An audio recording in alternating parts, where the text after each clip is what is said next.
Today we are diving beneath the waves to uncover the valor and secrecy of the silent service, the U.S. Navy's submarine force. We also uncover the extraordinary tale of Henry Breault, the first enlisted submariner to be awarded the Medal of Honor, and also what life is really like on a submarine.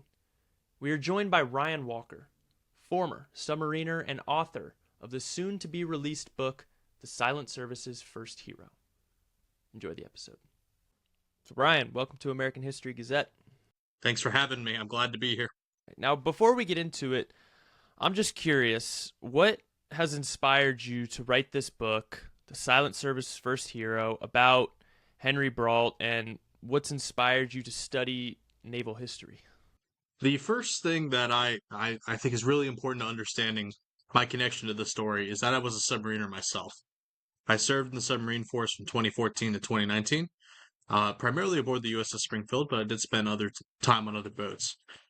When I was a young, aspiring submariner, I was 20 years old, I flew from Great Lakes Recruit Training Command over to Submarine Base New London.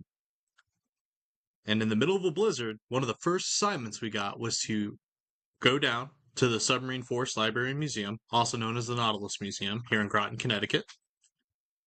And they gave us a scavenger. And the intent is we go walk through the museum, we go on the ship itself, and we learn more about submarine heritage.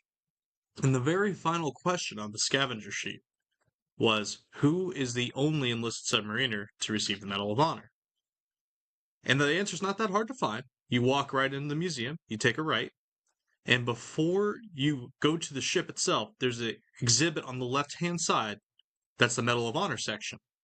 There are 8 submarine Medal of Honor recipients, and there are 3 people who are worthy. They were submariners at some point in their career, but they didn't receive their award on submarines. But of them, Henry Breault was the first. He received his award in 1924, and he remains the only enlisted to receive his award on a submarine. So that part of my historicity kept coming up in my undergraduate. I got out in 2019, and I decided I wanted to be a historian. I didn't know how. I was also working a job as an engineer, which I still do.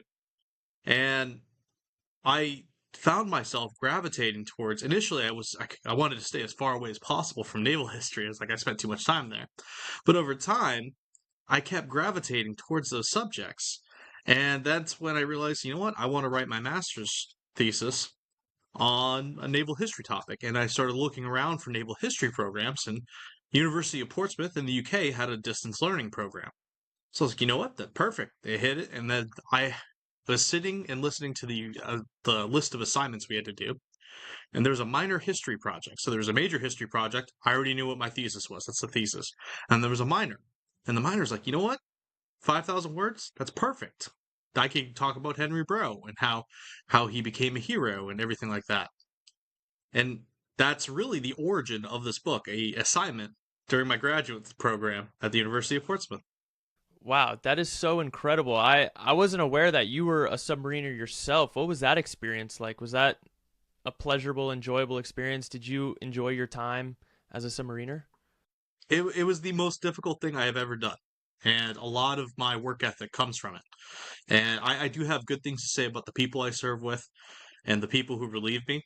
They're the best in the world. I truly believe that because the risks they face on a daily basis and the places they put themselves in, the discomforts they go through to make sure that we're protected, it really is astonishing. And part of why I love Henry Breault is that since he's the only enlisted, and what he did was so special in my eyes, because he helped a shipmate. That's fundamentally what we need to do as submariners, or trained to do, is to be a submariner, is to help our shipmates.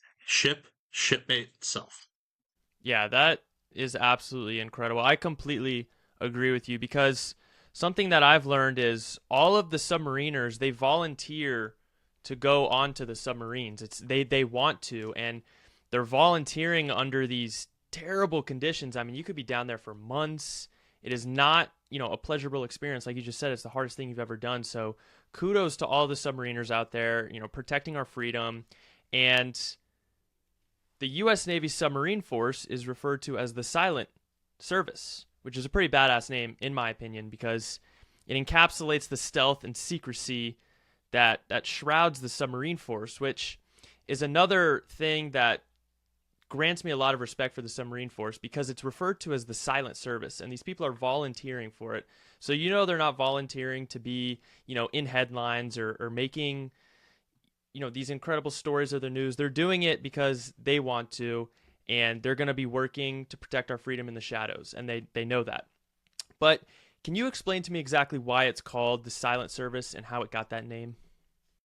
There seems to be a convergence on this term because not only do we call our silent service or submarine service the silent service, the British also do as well. So there may have been a transfer. We closely operated with British submarines during World War One. As a matter of fact, their Victoria Cross recipient, uh, Dunbar Neesmith, he was Neesmith at the time. He wasn't married. He was one of the first people to train our submarines to get ready for war patrols from Bantry Bay, Ireland. So there was a very close connection to the British submarine force at this period too. So it may have been transferred there, but there is a excellent news article from an admiral, and he talked about why. And basically, he said the submarines go off from the pier and then they come back. That's what we need you to know. And we need you to know they do some of the most crazy things. We need you to know, but we can't tell you what they are for their safety. We can't tell you what they are to make sure they can keep waging war. And the reality is, it's like sometimes that's going to be the necessity of it. And maybe one day we could tell the story of the silent service. Wow, that is so fascinating. And before we get into it, you pronounce it Henry Breault. That's actually a funny story. So when I was first learning about his story, I called him Breault. And if you meet a Navy submariner, most people will refer to him as Breault. I did that until 2021, March of 2021, when I went to Putnam, Connecticut, his hometown, and where he's buried. And I went to the local historical society, and I asked the ladies of the Aspenok Historical Society, I would like to see your Breault collection, please. And they looked at me and said, you want to see the Breault collection? I was like, no, I want to see your Breault collection. And and I kept insisting on it. And finally they politely said, the Breault family here pronounces it Breault. I was like, oh, okay. And then I looked deeper into his census records. So his father pronounced it Brault, Bralt, and it was actually spelled that way. And in his official military personnel file, which is the largest grouping of the largest corpus that I have of primary sources that I add to his story, he also has one instance where there had to be a correction because it was initially spelled Brault, and then he had to get the person typing it had to add an E with the caret. So he likely pronounced it Brault. Submariners call it Breault, but I say Bro out of respect for the Bro families that are around today. Okay, interesting. So, out of respect for the family, we'll, for the sake of the conversation, Henry Breault. So, who was Henry Breault? What's his background? Where was he born? So Henry Breault was born on October 14th, 1900. He was the first child of Joseph and Flora Breault. They resided in lovely Putnam, Connecticut, very not that far away from Groton, Connecticut, home of the submarine force. At some point, they moved to White Plains, New York, and then they went to Montreal, Canada. Now, he lived in Canada because he was French Canadian. His parents were French Canadian. They were actually Canadian citizens, though Joseph Breault also served in the Spanish American War in Putnam's Company G, which was part of Connecticut's contribution to the Spanish American War. He, at some point, decided, I want to enlist in the service. Makes sense. It was massive war going on at the time, but he was 16 years of age. That's not unusual to see in the British Navy. The Royal Navy actually they had a boys' mess at the time, so they would rapidly socialize people by bringing them on very early, and they would just always know that environment. Problem is, they get paid a little bit less, so they lied about his age because he wasn't born in Canada, and he was 17. He was 17 officially by their records. So he volunteered for the Royal Navy Canadian Volunteer Reserve, spent about a month in the boys' mess, and then switched over to the normal mess. And he spent the rest of the war there in Halifax on His Majesty's at the time, Canadian ship, the Niobe. Now, anyone who's aware of Halifax in 1916 and 17, there was a massive explosion, the Mount Blanc explosion, the Halifax explosion, as it's commonly referred to. So he was a likely witness to that. And he likely had a chance according to his cousin, who he spoke to after it, he was employed to help find survivors in the rubble in the immediate aftermath. Why did he demobilize? I don't think it was his choice. I think it was the war was over. And most reserves, because he was in the reserve force component of it, like most reserves, he was demobilized on December 29th, 1918. They took him home to 22 Mill Street in Putnam, Connecticut, where he stayed with his cousin, Fred St. Onge. St. Onge is the only person that we have a personal account from about anything about him. He remembered him very fondly. He said he was a good fellow, good-natured, average, liked to smoke Turkish trophies. And you get this picture of a smoking bro. He said things that you would expect a sailor to say on land, like, "Oh, you don't know what it's like. It feels so good to be out in the open seawater." Stuff like that. And it really paints a nice picture of bro. He was a young man, 18, 19. He gave it a shot in civilian society. For whatever reason, didn't work out.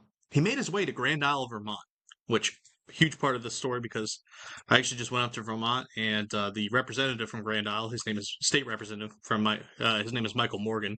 He actually sponsored a resolution to be read. So when Breault enlisted, he didn't have Connecticut as his home of record. He had Vermont. So when the Medal of Honor was granted, it was awarded to Vermont, not to Connecticut. And he's a Vermonter by Navy records, so that's an important connection here. He went off to Manchester. Manchester, they shipped him to Newport, Rhode Island, where he was at Recruit Training Command. When he was at Recruit Training Command, he struck effectively for a rate and became initially a gunner's mate. So gunner's mate's one of the oldest storied rates in the Navy. However, there's this new technology, the torpedo. Now, we're not talking mines, the David Farragut, like damn the torpedoes full speed ahead. We're talking the torpedo that we know today that is still the primary weapon of the submarine for anti-ship and anti-submarine operations. He eventually became one of the first TMs, and he went to Submarine Base New London. So at some point in this process, he volunteered for submarines. And while at Submarine Base New London, he was attached to the 05. The 05 went down to Panama Canal. That's where it was during fleet exercises. And it was the lead ship because they were small ships. The 05 is about less than 1,000 tons. So to give perspective, a 688 is about 6,800 tons. So these are small coastal submarines with a small crew that are designed for very limited operations near the coast. And they generally traveled in a tender pack. So there was a submarine tender, which was a large ship and a mobile base, and they would follow that one wherever it goes. That's where an admiral's flagship would be. The 05 was in the lead. It got into a collision with the Abengueras. They were going this way, and the Abengueras, as best we could tell, hit them right here. The details are murky, and I haven't been able to dig up the court case, because there was a court case about 8 years later in 1932 at New Orleans. But the details are Captain Card, who was the captain, said he heard the verbal order to abandon ship. Breault was in the torpedo room. When he was in the torpedo room, he felt the collision, went up to there was a hatch right there, so he looked up, realized the ship was sinking, and the ship sank within a minute. That's how quick this was. It was a huge gash, 16-foot gash, down the length of a boat. It's actually a miracle they managed to shut the door, because by the time that Breault shut the hatch, found Lawrence T. Brown, chief electrician's mate, and veteran submariner. He had been on submarines in World War I. So this is not some guy that didn't know what he was doing. This was a chief electrician's mate, and they tried initially getting out, and they found, oh, we can't get out. So they actually shut the hatch to the torpedo room, and that is where they remained entombed for over 31 hours. Yeah, 31 hours. The atmosphere got very bad very quickly because there's limited air. There was about 12 inches of water. The battery compartment of the 05 caught on fire. It was a Class Delta fire, so it was self-sustaining fire underwater till it burnt out. So they must have literally felt like they were frying in a pan, effectively. And the Panama Canal community really moved earth and water. Literal earth. The Galliard Cut caved in. And I have an account from someone who was part of the Panama Canal community as recently as 1986. He's like, oh yeah, that happens all the time. And then you have to clear it. So they had to clear it. That happened about 40 minutes after the collision. So you have It took so much effort of the Panama Canal community to go in, and there was a diver named Shepard Shreves. He would spend over 24 hours continuously breaking records, diving to clear the way and hook up salvage material to actually lift up the submarine. Because they didn't have any submarine escape apparatus. They had experiments with rudimentary versions of it. They actually sent a diver out through the torpedo tube, but crucially, if that happened, one person had to stay behind.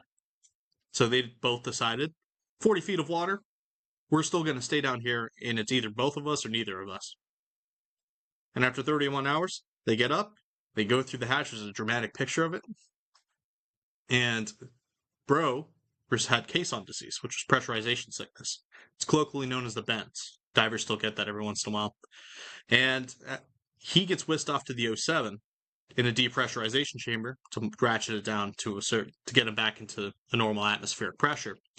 For whatever reason, Brown was fine, and it's believed because he didn't open the hatch himself. It was Breault that opened the hatch.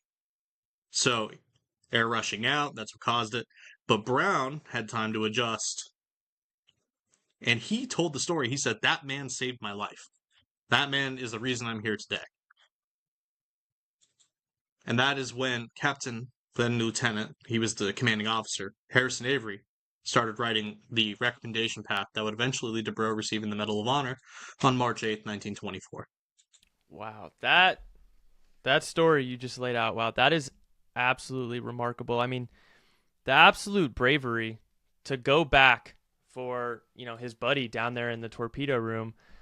So they make collision. Is this just sort of a miscommunication type of scenario where they collide with the ship? So today we have rules of the road. This is where I need to start with that. From my perspective, we know rules of the road. It's trained. You could download the rules of the road. They're issued out by the U.S. Coast Guard. It appears there was some sort of propulsion error. So either they were in the process of diving and they were restricted in their ability to maneuver, or they had lost propulsion in some way. They were switching over motors. We don't know exactly what the case was, but it appears that this was one of those situations where it could have been avoided. But the Abengueras and the 05, for whatever reason, they couldn't maneuver to actually, and it's a fairly restricted area. It's right outside Limon Bay, right outside the canal area. So there may have been other factors that we're not aware of. But initially, the initial court of inquiry that was put out by the Navy exonerated Harrison Avery. And then in 1932, the court case did rule that Harrison Avery had been at fault. So there was a debate, an active debate in that period that could be settled by the 1932 court case, but there's still, I mean, if they were restricted in some way that we don't know, or that couldn't be communicated to the court so they understand the unique operations of submarines, we don't know. Interesting. So it's still kind of a mystery to this day on the specifics of that. So they make the collision, and you mentioned the submarine sinks in less than a minute. So this is very catastrophic damage, very rapid disaster. And Henry Breault, he goes out the hatch, realizes what happens, goes back down, and they lock themselves in the torpedo room. And you mentioned it was like cooking in a frying pan. So there's a fire, there's lack of oxygen, and they're down there for 31 hours, which I don't think any of us can even imagine how grueling that must have been to be down there, and how scary that must have been, because you don't know if you're going to survive. I mean, you probably think you're not going to survive. But you talked, it happened right outside the Panama Canal, and you mentioned that they did regular, demolition, I guess you call it, where earth falls. So they're basically buried alive down there under rubble and earth while being cooked alive. It's really hellish, and they were also at an angle until the first attempt to rescue them failed, but it righted the ship. So they're in this small compartment, very small compartment, and they only have a flashlight. It really, the first hour was probably the hardest, as they said themselves. But there's actually a New York Times article that says they stared at the clock for 15 hours, and finally they just gave up on that. So they had nothing to do but think. And they couldn't talk much because bad air. So they could bleed off some oxygen to buy them time, but they had to be very sparing with that oxygen. It was terrifying. So The fire eventually goes out. They send divers down. They tap on the hull to try to give them some happiness, and they're constantly banging on the hull as well to make sure that the divers are aware they're still alive, so they don't lessen up the effort. But it really, the disabled submarine is the enduring narrative of that period. So if you read books from that period, you watch movies like Men Without Women, 1930, Submarine, 1928, is the Submarine D1, which is 1937. Those are the climactic moments.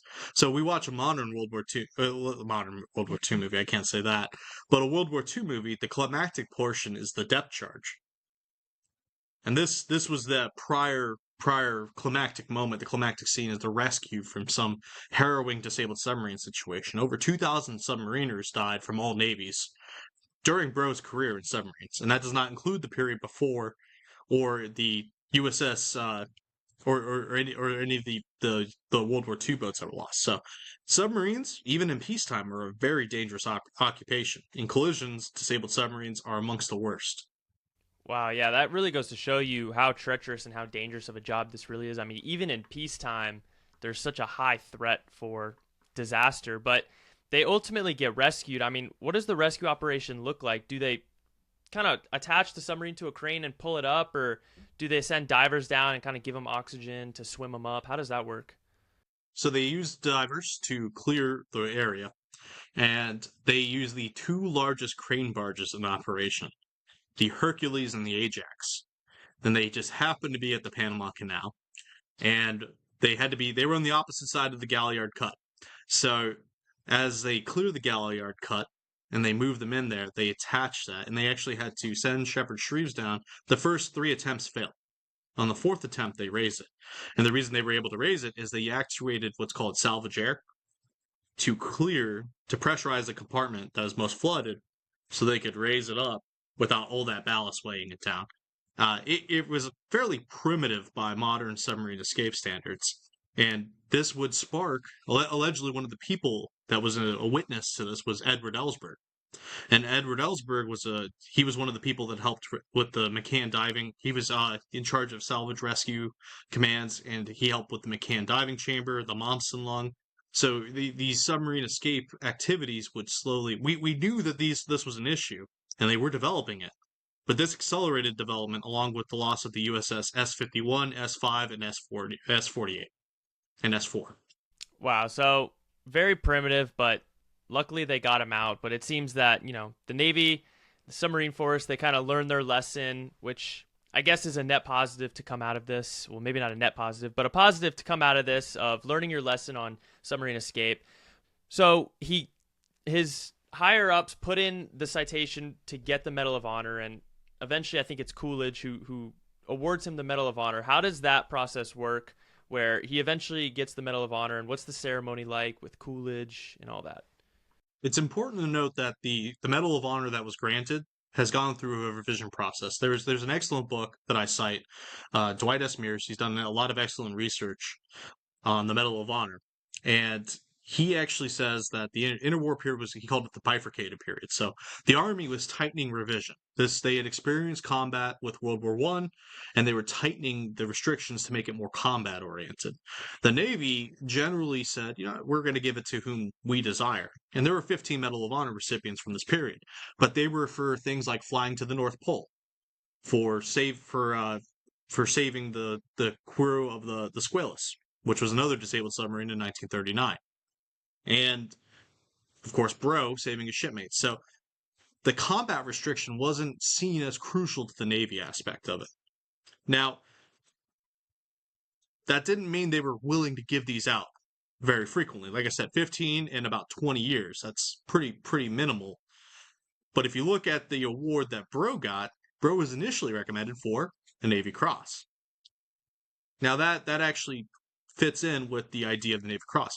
If you had told any sailor today, you did such a great job with this, we're going to put you in for a Navy Cross, that would be ecstatic. So we kind of get that lost in the idea of the Medal of Honor and the prestige associated with it, that there is another award very prestigious in the Navy, which is the Navy Cross. Now, that was actually agreed to by his immediate superiors. So R.H. English, who was actually COM-SubPac, Commander Submarine Forces Pacific in World War II, he was one of the people in charge. He actually agreed. A.M. Bronson also agreed. Then it got to the desk of Montgomery M. Taylor, who was a rear admiral at the time. He would eventually retire as an admiral. And Montgomery looks at this and says, this man deserves a Medal of Honor. So he upgraded it. And he actually said that he actually uses a term that I quite enjoy, and it was the original title of my book, Casting All Personal Safety Aside. And he was just impressed that Breault would do this. And this is a period of time where the submarine force, it's coming into its own. That's what attracted me to the story. So between 1915 and 1940, that's really the point where a distinct submarine identity, I call it subculture, actually becomes a salient portion of the United States Navy. And I think Breault was part of this process because people like Taylor are noticing that's an expected behavior. That's what we train our people to do. And he forwarded that. He was the last person, and it was because of him that we have a Medal of Honor recipient that is enlisted. And he forwarded that on to Secretary of the Navy, Edwin Denby, and Denby agreed. They sent out orders on February 20th, 1924, for Breault to actually, to board one of two ships to make their way to D.C. And the original awards ceremony was scheduled for March 5th. Breault never showed up. Some newspapers actually say that he not only didn't show up, but he left the entire official party waiting on him. I don't think that's true. And if it was true, there's nothing in his official military personnel file that shows he was punished. And I assure you, tardiness in the Navy is not looked upon favorably, especially when you have the commander-in-chief waiting on you. So I don't think that was necessarily true. The only excuse that he gave was allegedly he needed a new uniform, which would make sense. I mean, the guy just he lost all of his personal belongings, and we do have a personal property claim that he put in to get reimbursed so he could buy new uniforms. Uniforms are expensive. Whatever the reason, the ceremony was scheduled for March 8th. And on March 8th, he received his award in the lawns of White House. We have 4 pictures of the original negatives in the Library of Congress archives. Beautiful pictures. And we have the portrait shot that is also on the title of my book that was made from. So then he went back to go serve. And he spent the rest of his life in the Navy. Wow, that is so incredible. I think you make a good point there of his superior who said, this is just what we do here in the Navy. You know, he kind of used it as a selling point of the credibility and legitimacy of the submarine force. And I guess that would make Henry Breault kind of a founding father of the submarine force, because it was really here where it started to cement their credibility and their legacy as a substantial force to be reckoned with, which is amazing. And you mentioned that he spends the rest of his life living it out in the Navy. Correct. He was in submarines. So he first requested. So you could take up to 90 days off in those periods. Now that we have what's called transfer leave today, where you could spend a certain amount of time on your personal leave that you've accrued over time, and they basically put you on furlough. And if you came back within a 90-day period, you can come in, no questions asked, and you would go back to your normal rank. It was kind of considered the break period. Breault got in back at 86 days. He spent some time with his family. They were living in White Plains, New York. I think he helped buy them a house because they stayed at the address for a long period of time. And he wrote to his congressman, Benjamin Fairchild. The Honorable Benjamin Fairchild wrote a letter saying, I received a letter from my constituent, the Medal of Honor recipient. He wants to reenlist, and he wants orders to the Asiatic Theater, which was the Philippines, Manila. And Asiatic sailors are the cool people in the Navy, and West Coast sailors still carry some of this coolness. The general joke is the further away you get from Washington, D.C., the happier your career will be. And this is as far away as you can get. Actually, Edward Beach he's a famous submariner from the World War II period. He actually said, this was the glamorous duty in the interwar Navy. This is the duty you wanted to be. Somewhere past the day timeline, the 180th meridian, old Navy regulations were forgotten, apparently. So you get this idea. He wants to go see China. He wants to go see Japan, which he did get to do. And the Asiatic theater is seemed to have captured his heart. He kept requesting to go back there, and he spent time also in San Diego. He went back to Panama. They went on those big V boats, the fleet boats that would eventually win World War II. The V boats, they were an interim build. They were massive. They were too big. And then he spent time in San Diego. He spent time in Washington, and he was disqualified from submarines due to eyesight in April 1935. Now, I do believe that that was the case. We have in his final list of possessions, his eyesight was failing. He did have glasses, and he probably didn't wear them because that was just not a cool thing to do. Now, the bias against that was standing. It was a known thing. That was a feared thing to do in a recruitment or a military physical at that time, was to do the eye exam. And there's another Medal of Honor recipient. His name is R.H. English, excuse me, Ramage, Lawson P. Ramage. Ramage allegedly memorized the eye chart, and then he would just recite it whenever he had one of those things.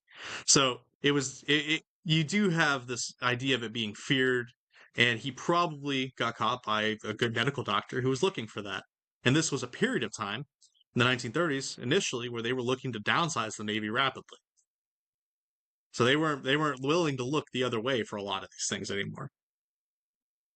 And he went to he went to downside because of that. They looked at torpedo men and said, all right, we can't put you on submarines. What can we do? They put them on destroyers and submarine tenders. So submarine tenders, the ones, the mobile bases, put them on destroyers. Allegedly, he was on the Truxtun during neutrality patrols. I know he was on the Truxtun. I don't know if they were on a neutrality patrol specifically, but that was the patrols in the North Atlantic in 1940 and 41, where we were escorting across the North Atlantic British convoys.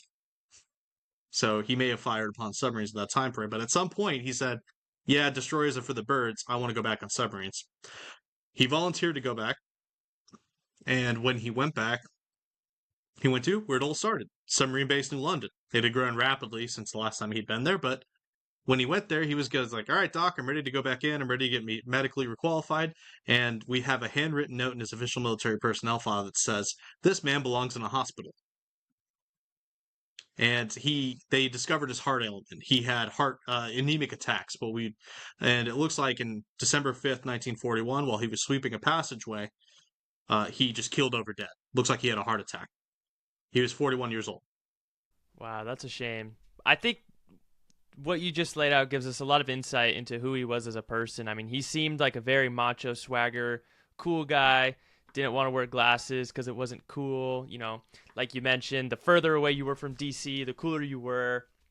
And it really shows a testament to his courage that he said, destroyers are for the birds. I want to be back on the submarine, which we know is not an enjoyable job, an enjoyable experience. I mean, you're down there in adverse conditions, and he still wanted to go back. So it's an untimely death, but he nevertheless definitely cements his legacy as one of the founding fathers of the submarine force.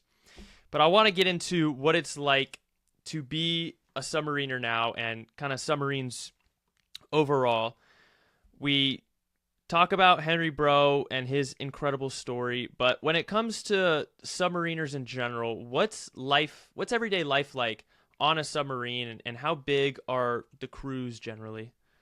Today, there's a couple major classes of submarines, and depending on what boat you're on, it defines the size of your crew. I was on fast attacks. They're very, compared to what I've read now, they're very comfortable, but by our modern standards, they're still a very Spartan life.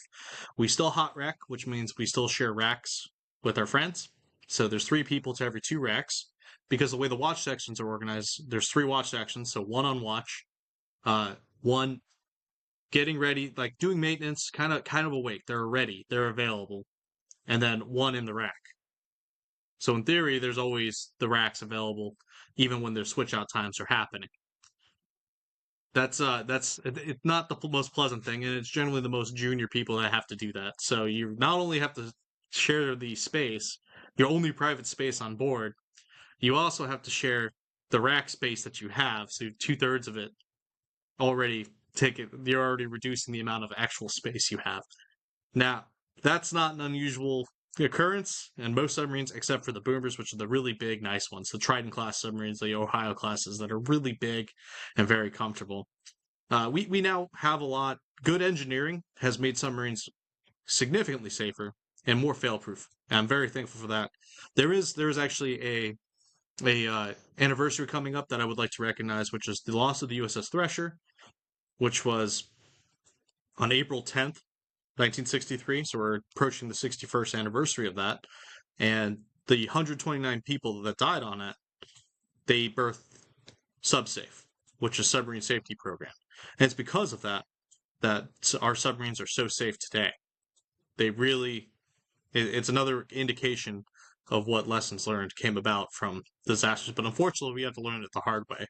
And there's a saying in the submarine force: there's a procedure for everything, and then there's a corollary to that every procedure is written in blood.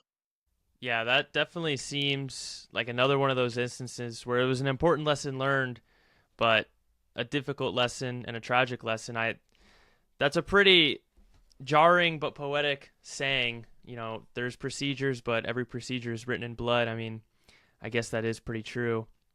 But I'm sure you would know better than anyone as a submariner yourself. Can you discuss the psychological challenges that you face down there for prolonged missions under the sea? You have pretty much no privacy, very claustrophobic, very lonely, I'm sure. Yeah, there's a bit of loneliness. You get homesick. The thing I personally did was I would write down the things I wish I could be doing, and then I would try to do them when I got back. The biggest thing I like to compare it to is Meursault from Albert Camus' The Stranger. And there's a portion where you kind of get this idea that Meursault is drifting through life in the first half. Then he goes to prison. Spoiler alert for anyone who hasn't read it. Then he goes to prison, and then the first thing he realizes is, oh, I want to go out and take a smoke. He can't. He's in jail. It's the first thing that's taken away from him is the ability just to act on his impulse. And that's one of the first things you realize. It's not as extreme as prison, but you have a watch. You have to sleep to make sure you're awake. There might be drills. There's no very little control you have over your life. You're pushed in certain directions. That's why I focused so much on the things I wanted to do, because I actually sat and, all right, this is what I want to do. A lot of people journal. A lot of people write letters to home. My very last deployment, I have very fond memories of me and my wife sending emails to each other. And there she wasn't my wife at the time, she was my girlfriend, but that that's it's a very difficult thing when you have someone that you're waiting for, that's someone waiting for you at home. When I was a single sailor, it wasn't too bad. You get used to the rhythm. You don't think about it because you're usually too busy. And they keep you busy, so you don't think about it too much. They keep you tired because that's just, I mean, you never get a full amount of sleep. I try to explain that to someone. Sleeping on a submarine is it's like a tease of sleep. You feel tired persistently, but at the same time, you never get the sleep that you need. And like you said, there's no space. There's no space for you. If you stand in one spot for long enough, you're in someone's way. And you're in someone's way who's just as frustrated and tired as you. I was very fortunate because I had a lot of really good people on every ship that I served on, and I had a lot of good friends that I still talk to. And I was very fortunate because talking to them and helping focus my priorities. Like, I decided I wanted to pursue history and write a book while I was on one of my last underways. I was like, I'm going to do this. This is what I need to do. All of these things combined, it's a special experience. I'm glad I did it. But like I said, it really was challenging. It was challenging to wake up every day, go to watch for 8 hours, then clean for an hour to 2 hours. Sometimes when I'm supposed to be sleeping, I'd get racked out to clean again, which was the glory of what we call field day. Uh, or drills. Drills could wake you up at any time, and we have a saying, never stay awake for drills because they can always be canceled. You might get lucky. But all of these things combined, that hardship, that level of routine, that work ethic, it molded me into the person I am today. And I have a lot to thank for that, and the ability and the discipline. It all came from the Navy, and I'm very happy that I took that opportunity, because looking back, it's great. It was very hard at the time. Looking back, though, it was the best thing I ever did. Wow, that's amazing. I'm a big believer in, growth coming through adversity. So I'm sure those difficult times no doubt made you into a much better person and like you said the person you are today, but I mean kudos to you guys. I don't think I could ever be able to do that. I greatly value my alone time and my privacy. I need a lot of alone time to think, and I'm sure you get none of that on the submarine. And also, sunlight is probably a huge thing. I like to sit out in the sun every single day. It's a habit I have instilled in my days. And down in the submarine, you don't get any sunlight, do you? No, no, and the longest I think I was underway was 67 days total. So it's they're long periods of time, and my time, people laugh at me there on the boomers because they spend about 90 days on average underway. So it's one of those ones where it's a friendly rivalry. We like to talk about who has it harder, but at the same time, you're absolutely right, and that goes back to Merceau. Merceau wanted to go out for a cigarette. You wanted to go out to get some sun. I wanted to go sit somewhere and play some video games or read a book. You don't have that. You don't have that freedom anymore, and that's really what I actually really liked about it, because it reminds you do have a lot of freedom when you leave. Like once you're back at port, what's stopping you from going to do the things you actually want to do? I think that's a beautiful lesson to take away from that, especially for anyone listening out there. You have no idea how easy you have it right now. So go do that thing that you want to do. Go chase that dream that you want to chase. I think that's a great message.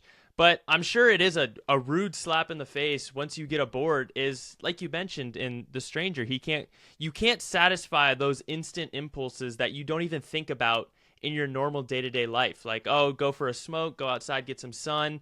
That you don't get any of that on a submarine, and I'm sure that was a very difficult adjustment to make, but like you said, you probably get used to it. And also something I'd like to touch on is, vitamin D, what we get from the sun, is a very important vitamin for mood. And the lack of vitamin D down there, the lack of sleep, like you were mentioning, everyone getting in each other's way, I'm sure it could get pretty heated or grumpy down there. Yes, oh, absolutely. It generally, one thing that's great about sailors, and you'll notice this in really good movies that display it, like The Last Detail by Daryl Pontiac. He was the screenwriter for it. They were very quick to forgive. Like, grudges don't get held unless it's kind of a minor one. As weird as that sounds, the big ones we're willing to let slide as quickly as it's no longer convenient to hold that grudge.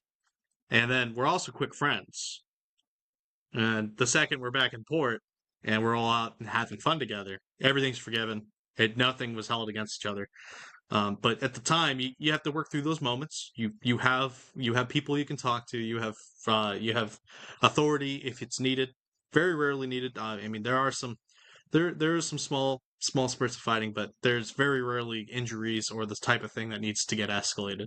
And I'm glad to say that's really the cool thing about the free and easy sailors is you can move on very quickly. Yeah, I'm sure everyone down there forms a very tight brotherhood and bond, and you all become very close friends because you have to. You have no choice. You're in such close proximity. And on one side, that's the very close bonds, but on the other side, there's probably a lot of brotherly fighting, like you said. So it's very important, I'm sure, to be quick to forgive down there. But I'm interested to hear your take on two movies, two famous submarine movies, Crimson Tide and The Hunt for Red October. I know those are two legendary submarine movies. And as a submariner yourself, have you seen them? So I've watched bits and pieces of Crimson Tide, and I've watched The Hunt for Red October. So, the both of them aren't. So one of the big things, and this is not just a submarine movie thing. This is a Navy thing. There's too much perception. There's too much of the pull put on one or two main characters. Those two main characters are generally officers. Now, why is that? Well, they have the most agency on board, and it is actually discussed in an interdisciplinary article. I can't remember her name. It's called "Why Submarines: An Interdisciplinary Approach," and the idea behind it is they present a problem. If you're trying to make an action movie, if you're trying to make a military movie, if you're trying to do something along those lines, who do you pick as the privileged viewpoint for the audience? And arguably, it's the right move to say, hey, we're going to pick the commanding officer because they're involved in every step of the way. And they both fall under that. You see that. And in Hunt for Red October, it's a little different because you have Ryan.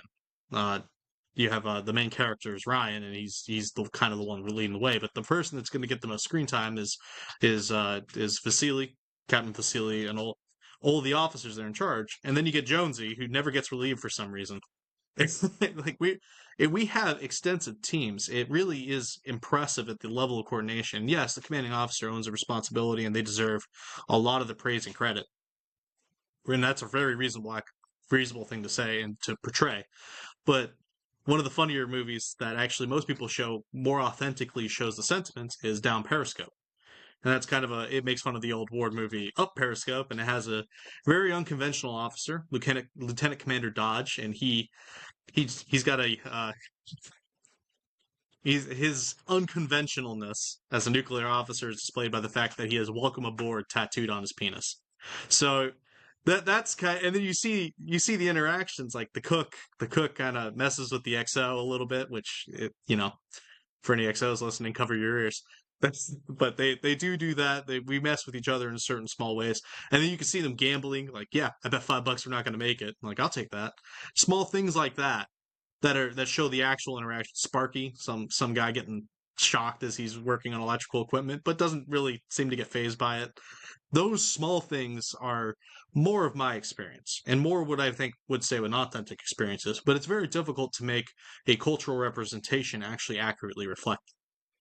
Yeah, that's a great point you make. I'm sure down there you're isolated. I mean, I know they let women on submarines in 2010, I believe, but before that, it's just a bunch of guys. You're down there isolated. I'm sure it can get pretty degenerate. I mean, we all know how it is. There's probably a lot of locker room talk going on, those kinds of things, shenanigans.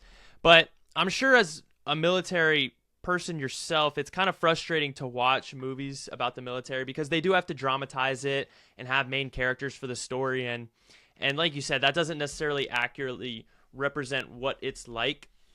So I think that probably is pretty frustrating to watch. But looking at today, the submarine force today, how prominent of a force is the submarine force today? Because there's submarines out there right now with, nuclear warheads patrolling out there, and they're the silent service, so we don't really think about them. We don't necessarily realize that there's submarines out there doing very important work right now. So what's the prominence of the submarine force today? I'll give a quote from an admiral that was giving a Vice Admiral Richards, who he's I believe he's an admiral now. I'm not sure.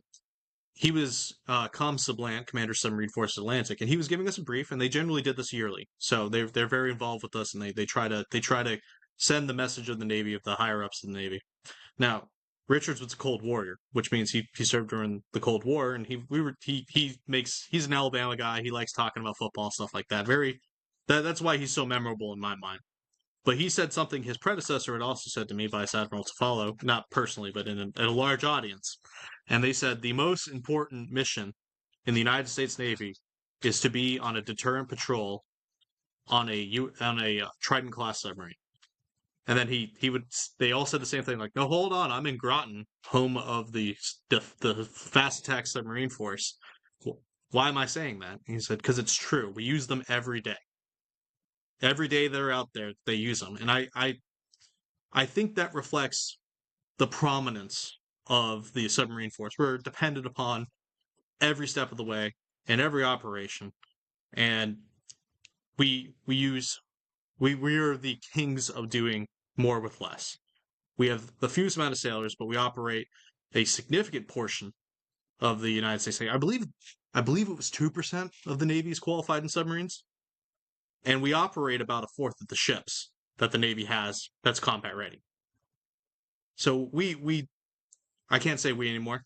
There's a saying, once a submariner, always a submariner, but I'm not on a submarine anymore, so I try to refer to them as we.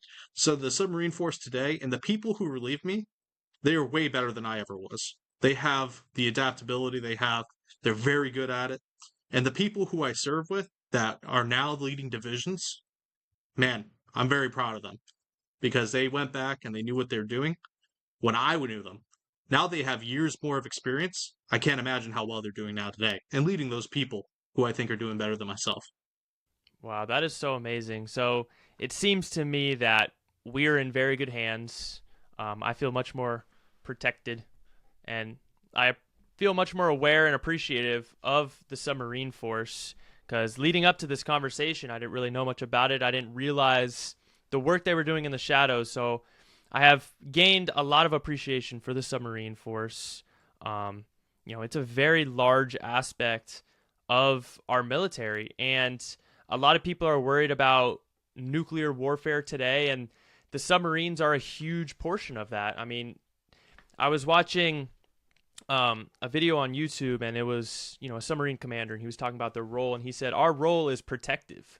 We're not out there. They have the seekers and those kinds of things, but their role is to protect. If any foreign nations tried to get a little too frisky and fire off a nuclear weapon, their job is to protect America, which is just so noble. And I can't express my gratitude enough for our armed forces and for our submariners. But looking to the future, how do you see the role and the capabilities and the prominence of the submarine force evolving in the next decade, per se? What's amazing about technology today is I don't think anyone knows what the next 40 years hold, which is beautiful. By the time I'm retiring, let's say by the time I'm 65, we could have gotten away with them. They may have evolved into something I don't even recognize. The USS Holland was commissioned. That was the very first submarine in the United States Navy in 1900. In 1937, they commissioned the USS Salmon, which was the first fleet boat that would actually win World War II for the Pacific War area. That's a huge jump in technology. That's only 37 years. And technology, the pace hasn't slowed down. It's rapidly quickened. So we don't know, and that's actually one of the cool things about being involved with submarine industry, is I'm always impressed as to what goes into the amount of thought that goes into it. So I think if someone's saying like they have an idea of it based on conceptions, anything can change, and that we should embrace that and that fluidity associated with it because that will allow us to keep innovating.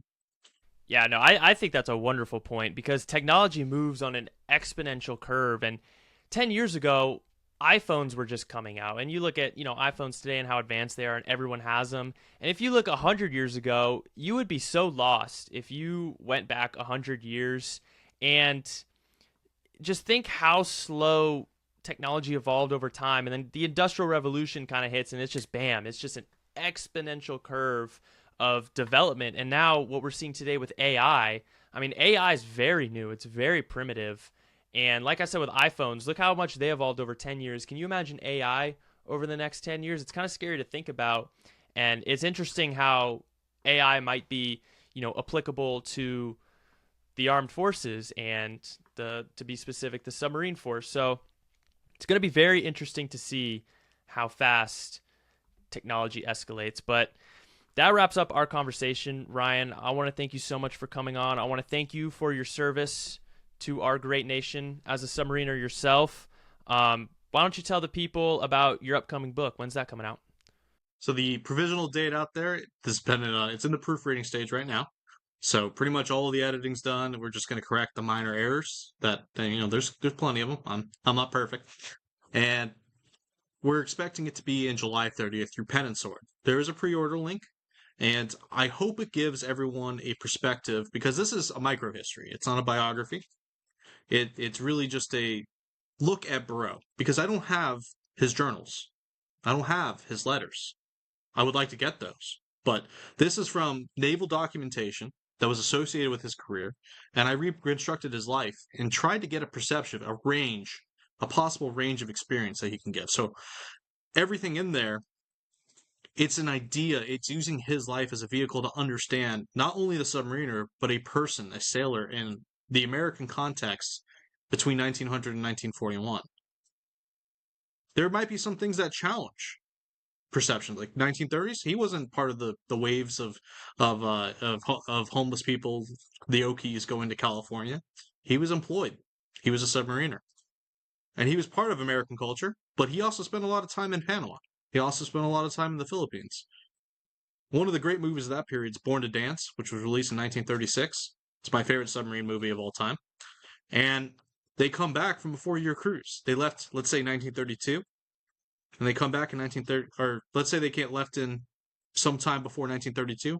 Prohibition was repealed in 1933. It was possible they were coming back and they could drink legally again. That's how much changes in this period.